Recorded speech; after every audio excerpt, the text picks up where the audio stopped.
The purpose of a storyteller is not to tell you how to think, but to give you questions to think upon. Brandon Sanderson. You're listening to Writing Roots, brought to you by Aspen House Publishing. Welcome to Writing Roots. I'm Lee Hull. And I'm Lee Esses.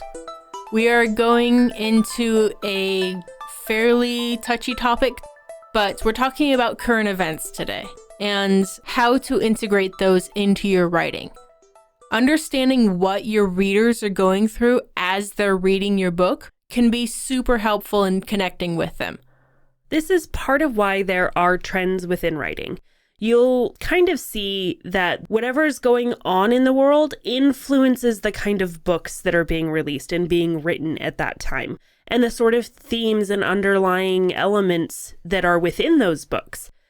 However, if you're writing fiction, I'm going to leave nonfiction out of this because if you're writing nonfiction, you're writing directly about the event or the opinion or whatever it is.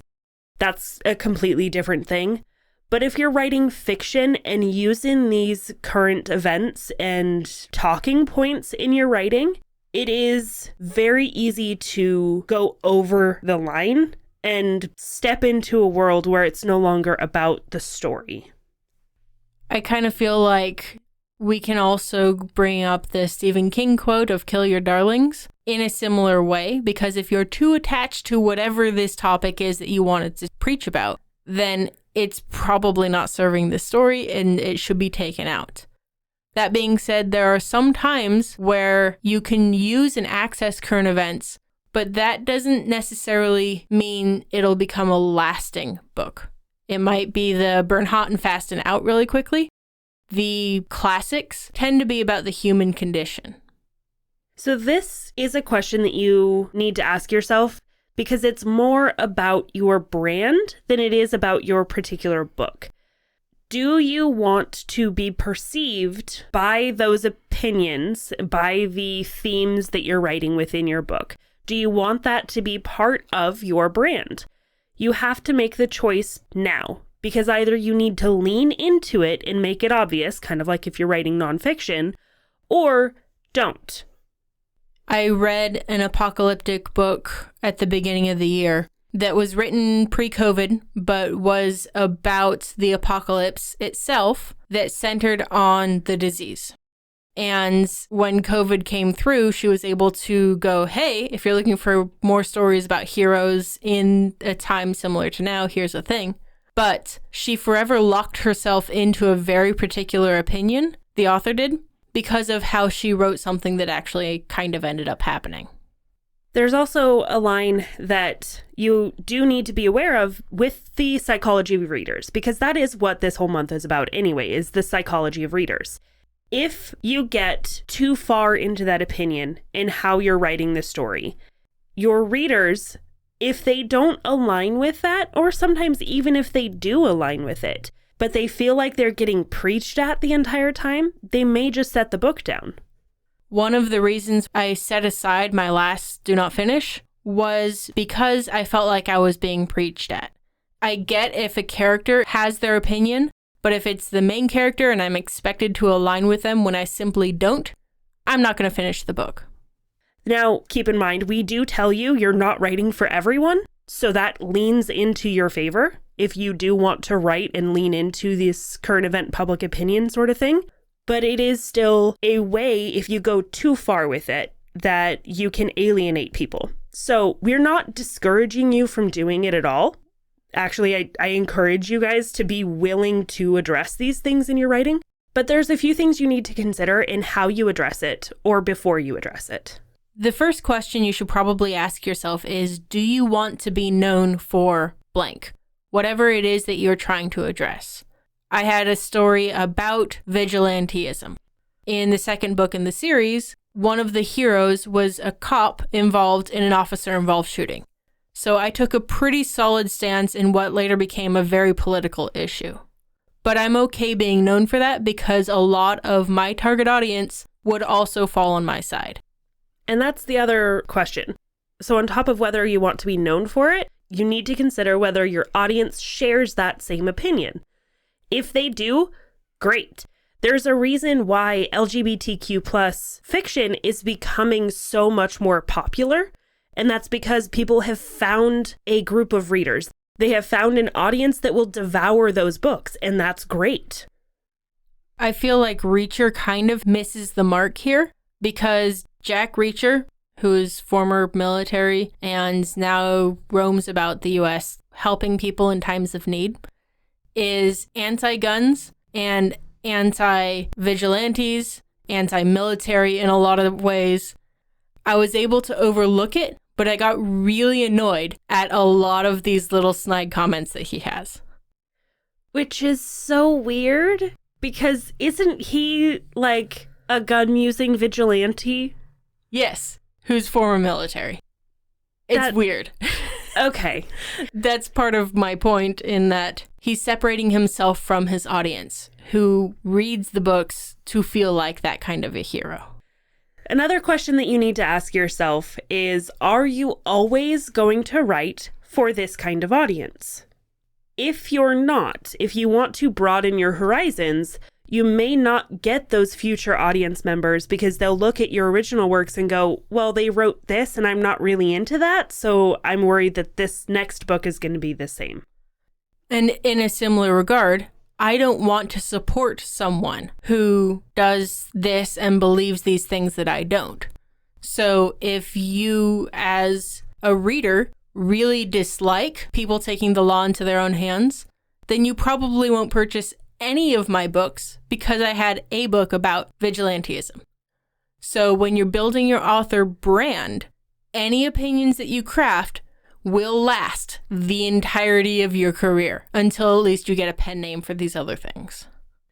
The last thing we want you to consider before deciding to insert a political opinion or a current event into your story is if it makes sense in the plot itself.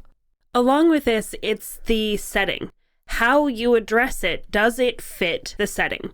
I recently read a fairly new book called A Forgery of Roses, and there was a lot of talk about mental illness and struggles there, especially in regards to anxiety. It was perfect for the characters. It fit really well, so it fit in the world. But the way it was addressed felt so out of place in the setting. They were talking very modern terms about your feelings are valid and all of this, but the book was kind of set in a place in the 1800s.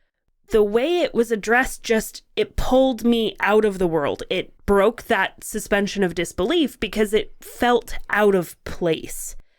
It could have been addressed in a very similar way, but maybe just a different phrasing that felt more natural to the characters, to the world itself. Let's say, for the sake of argument, that I don't want to make this opinion part of my brand, but I want to include it. How do I include the opinion without making it part of who I'm seen as an author?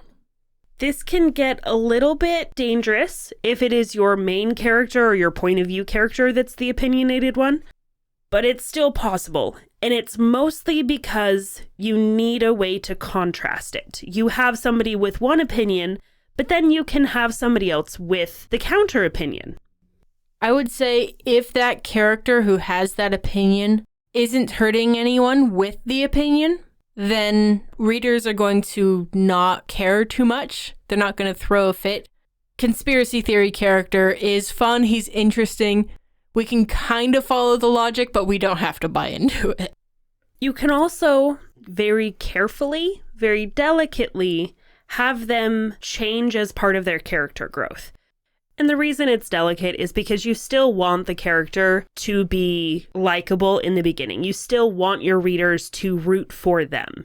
And it's hard to do that if you're addressing a very difficult topic in a way that they start out on what many people believe is the wrong side. Another way to approach this as the author would be to make the person the bad guy, not the opinion. So character A has the opinion that all roses should be blue and everyone who thinks they should be red are just morons. Okay, fine, you can have that opinion. The opinion doesn't make them a bad person. The fact that he tried to strangle his 4-year-old daughter that makes him a bad person who happens to have the opinion that blue roses are better. You need to make sure that it is, again, about them, not what they are or what they think. So one way to do that is to have a character on the good side of things that's the same way. So in my current story, I realized that with a couple of the changes that I wanted to make, the only gay character that I would have had in the story was my emperor, who was my villain. And that just was not going to work because I did not want it to be because he's gay, he's bad. So I ended up making the emperor an empress and changed a couple of the characters. So now I have a character on both sides. There's one who's bi and there's one who's gay. And it helps kind of balance out the scales so that I'm just saying, yeah, these are these people, that's who they are. But that doesn't mean they're bad. They're bad because of the other choices that they make.